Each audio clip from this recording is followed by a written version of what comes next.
అదిగో హాయ్ నా మిత్రులారా, రోజు మా ఎదురుగా లాడ్జీలో ఉండగా ఎదురుగా కొండపైన వాళ్ళు కట్టింది చర్చి. అది 800 సంవత్సరాల నాటి చర్చి.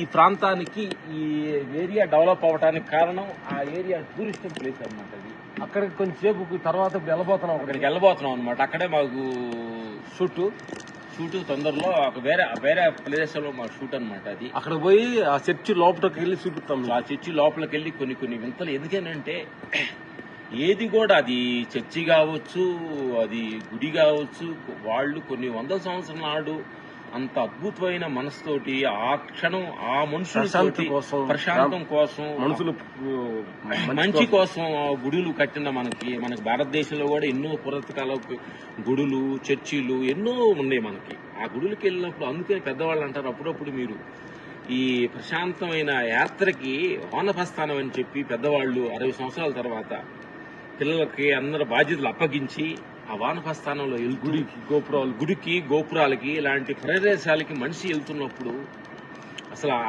ఆ ప్రాంతానికి వెళ్తున్నప్పుడు, ఆ గుడిలోకి వెళ్తున్నప్పుడు, కొన్ని 100 సంవత్సరాల నాడు ఈ గుడి లోపలికి వెళ్తున్నప్పుడు వైబ్రేషన్స్ అంతా మనలోకి వచ్చి ఆ ప్రశాంతత మనిషి అసలు మనం ఎందుకు వచ్చాము, అసలు మనం ఏంటి, మన జీవితం ఏంటి, మరణం ఏంటి, పుట్టుక ఏంటి, సత్యాన్ని మనం అప్పుడప్పుడు మనం క్లారిటీగా మనం ఉండకపోతే పొద్దుకులు పని లోపల కొట్టుమిట్లాడిపోతూ చివరికి అంటారు, మేము అంటాంలే, పని చేసి డబ్బులతో పాటు జబ్బులు కూడా సంపాదించుకుంటారు. నా మిత్రులారా, చాలా జాగ్రత్తగా ఉండండి.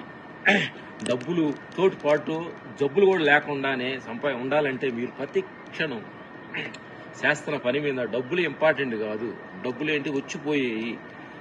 డబ్బులు చాలా మంది కోట్లు కోటేశ్వరులు చాలా మంది ఉన్నారు. నైట్ నిద్ర పట్టకుండా టాబ్లెట్లు వేసుకొని ముందు దాగి ఏసీ రూమ్ లో కూడా అటు ఇటు బొర్రెలు పొనుకున్న వాళ్ళు చాలా నా మిత్రులు ఉన్నారు. కాబట్టి డబ్బు అని డబ్బు ఎమ్మడి పడొద్దు, పేరు అని పేరు ఎమ్మడి పడొద్దు. ఏది కూడా శాశ్వతమైనది కాదు. ప్రతి క్షణం ఆలోచించండి. ఈ ప్రశాంతత కోల్పోయి నువ్వు ఏం చేయొద్దు, ఈ నెమ్మది కోల్పోయి నువ్వు ఏం చేయొద్దు. నా మిత్రులని సత్యాన్ని చెప్పుకుంటూ చదువుతుంది. Okay, thank you.